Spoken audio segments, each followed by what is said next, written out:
भाऊ काय सांगणार, आज जळगाव जिल्हा दौऱ्यावर आपण आहात, ख्वाजा नाईक यांच्या स्मारकांचं या ठिकाणी आपल्या हस्ते लोकार्पण करण्यात येत आहे। मला अतिशय आनंद आहे की भारतीय स्वातंत्र्याच्या लढाईमध्ये आमच्या आदिवासी समाजाचे खूप मोठं योगदान आहे आणि विशेषतः आपल्या अमृत काळामध्ये प्रधानमंत्री मोदीजींनी या सगळ्या आमच्या आदिवासी स्वातंत्र्य संग्राम सेनानी यांचा गौरव झाला पाहिजे या दृष्टीनं वेगवेगळ्या प्रकारचे कार्यक्रम हातामध्ये घेतले आणि या ठिकाणी ख्वाजाजी नाईक ज्यांनी अक्षरशः इंग्रजांना सळो की पळो करून सोडलं आणि खऱ्या अर्थानं स्वातंत्र्य लढ्यामध्ये प्रचंड मोठा त्यांचा सहभाग होता आणि म्हणून मागच्या काळात मी याच स्मारकाच्या भूमिपूजनाकरता आलो होतो। आता त्याच्या उद्घाटनाकरता या ठिकाणी येण्याची संधी मिळाली, मला त्याचा अतिशय आनंद आहे।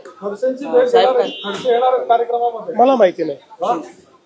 शिवसेनेचा ब्रँड कशाला आलाय तर तुमचं नामोनिशान मिटून टाकेल, येताना अँब्युलन्स घेऊन जाताना नार्वे होऊन झाला उद्धव ठाकरे बोल बचन भैरवी मी उत्तर देत नाही।